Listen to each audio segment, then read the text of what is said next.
Mapayapang araw po mga senyores, mga maginoong mamanok. Sa mundo ng game foul,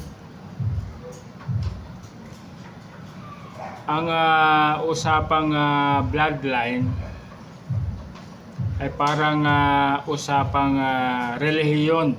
Lahat ay may kanya-kanyang paniniwala at paborito. Pero ano nga ba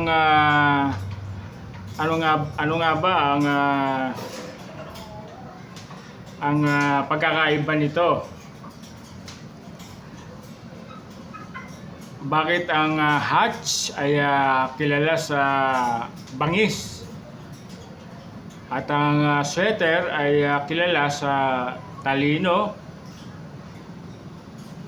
Ngayon ay hihimayin natin ang mga pangunahing bloodline na dapat ay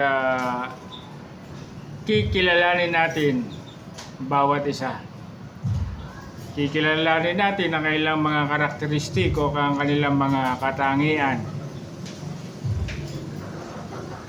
Ang Hutch, ito yung tinatawag na the powerhouse.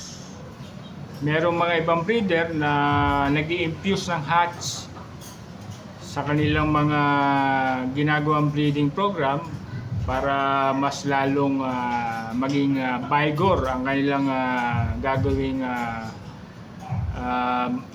sisiw o offspring. Isa sa katangian ng Hutch ay kilala bilang power puncher. Power puncher ang Hutch. Sila ay agresibo, malakas sila pumalo, malakas tumira, at hindi sila basta-basta umaatras pagdating sa dikdikan. Ang Hutch ay mas best kung ito ay i-cross natin sa Sweater. Yeah, Sweater. Ang Hutch ay nagiging dominado sa gitna ng ruweda. Yan ang isa sa mga katangian ng Hutch. Ang isa pang bloodline na sumikat ay ang Sweater. Ito ay likha ni Carol Nesmith, ang Sweater. Ito ay tinatawag na intelligent fighter. Meron din siyang tinatawag na counter punching ability. Magaling siya sa counter punching. At kapag ito ay nasa gitna na ng ruweda, focus sila lagi sa kanilang kalaban. Ang Sweater ay matalino rin at mabilis. At naghihintay lagi sila ng pagkakataon bago sila tumira sa kanilang kalaban. At deadly. Kapag sumipa ang Sweater, deadly sila sumipa. Lalo na kapag nasa ere, deadly sumipa ang Sweater. Ang Sweater din ay magaling mag-adjust. Magaling mag-adjust, marunong mag-adjust, at marunong rin dumiskarte pagdating sa laban. Isa pa sa bloodline na sumisikat ay ang tinatawag na Roundhead. Ito yung tinatawag na tactical expert. Roundhead, tactical expert. Ang Roundhead ay napaka-alerto nito. Alerto ang Roundhead eh. Mabilis ang kanyang mga reflexes. Kadalasan ang Roundhead ay puti ang paa. Kadalasan puti ang paa. At mahusay sila sa tinatawag na evasion o pag-ilag. Magaling umilag ang Roundhead. Matalino, parang maisip. Hindi basta-basta pumapasok. At magaling umilag sa pagdating sa gitna ng ruweda. At mahirap rin silang tamaan. Yan, isa yan sa katangian ng roundhead, mahirap tamaan. Isa pa sa bloodline na sikat ay ang Kelso. Ang Kelso ay all-rounder to eh. All-rounder. All-rounder, all-around ang kanyang galing. Kaya nga ito tinawag na King of the Ring. Ha? Yung Kelso na yan, tinawag yung King of the Ring.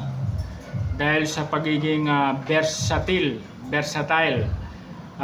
Meron siyang tamang timpla, tamang bilis, at talino, at lakas.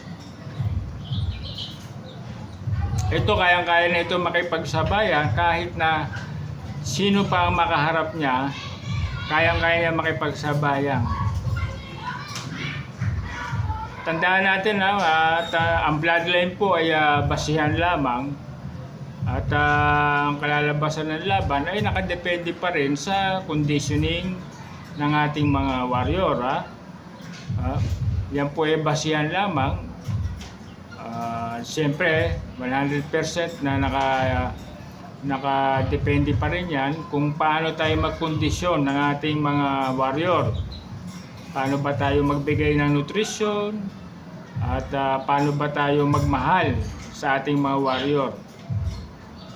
Bloodline, inulit ko po, disclaimer po, ang bloodline ay basihan lamang. Nakadepende pa rin yan kung paano tayo magkondisyon sa ating mga warrior bago natin sila isabak sa mabigat na exam. Ang pagpili ng bloodline ay parang pagpili ng kapareha. Yan. Ulitin ko, ang pagpili ng bloodline ay parang pagpili ng kapareha o magiging partner. Dapat ay tugma ang estilo. Dapat tugma yung estilo at akma sa iyong pangangailangan. At kasalukuyan ang pundasyon ng iyong mga alaga ay isa sa nagiging sikreto kung paano sila mag-cross. Yan. Pwedeng gamitin niya na foundation bloodline kung paano ka mag-cross sa iyong napusuan na bloodline.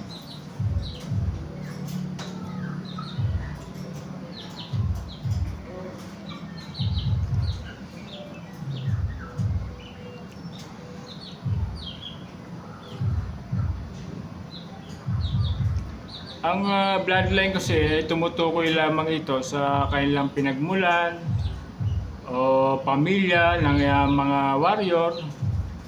Sa paglipas ng maraming panahon, ang mga breeder sa pagbibreed nila nakakabuo sila ng iba't ibang klase ng bloodline sa pamamagitan ng maingat na pagpili at pagpaparami ng kanilang mga warrior. Siyempre, bawat bloodline ay may kanya-kanyang katangian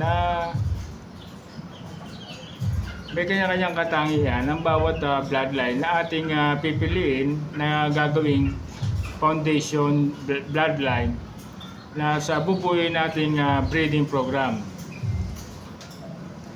Katulad nga sinabi ko, isa sa pinakasikat na bloodline ay ang sweater bloodline. Maraming breeder na humahanga dito dahil sa kanilang magandang katawan, alertness at pagiging popular bilang foundation bloodline. Ang Kelso bloodline isa ito sa pinakakilalang bloodline sa buong mundo. Ginagamit pa rin ito ng maraming breeder hanggang sa kasalukuyan. Ang Kelso ay madalas na mabanggit kapag pinag-uusapan ng foundation bloodline. Maraming gumagamit sa Kelso bilang foundation bloodline.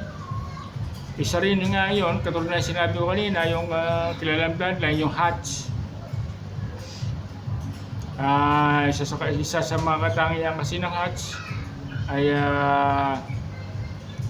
pagdagdag ng Vigor sa gagawin nating cross.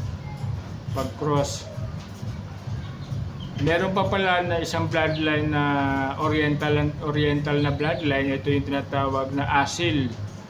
Kilala kasi ang asil bilang isa sa mga sinauna. Ito yung mga sinaunang lahi ng mga manok na naging bahagi ng maraming modernong breeding program. Marami nag-i-infuse ng asil sa ginagawa nilang breeding program sapagkat ang asil ay maganda ang height ng asil, malaki ang kanilang bone structure. Ang asil ay matibay din pagdating sa sakit. Pagdating sa sakit, matibay ang asil. Yung katulad nga ng sinabi ko kanina, yung roundhead. Ang roundhead madalas ginagamit din na foundation bloodline. Claret, radio. Ayan. Bukod sa mga nabanggit at katulad nga ng claret, radio, lemon, lemon. Marami pang iba. Bawat isa siyempre may kanya-kanya sariling kasaysayan. At ang mga katangian ng pinahalagan natin ng iba't ibang mga breeders. Tandaan natin hindi lamang bloodline ang susi sa magandang kalidad ng ating mga alaga. Napakahalaga pa rin ang tamang approach, tamang management, tamang pag-aalaga, pagbibigay ng tamang pagkain para sa kanilang nutrisyon, at importante yung kalinisan at conditioning at tamang pagpili na gagamitin nating breeder o breeding program na gagamitin natin pang cross na gagawin natin pang foundation bloodline. Kahit na gaano kaganda ang bloodline, kailangan pa rin natin talaga ng maayos na management. Hanggang dito na lang po mga senyores, mga maginong magmamanok. Huwag niyo pong kalimutang mag-like, mag-comment at mag-share po, at lalong-lalo na po huwag niyo pong kalilimutang mag-subscribe po sa aking maliit na channel. Maraming salamat po, maraming salamat po sa inyong pagsuporta. Mag-ingat po kayo palagi, stay safe at God bless. At makita-kita po ulit tayo sa susunod nating video.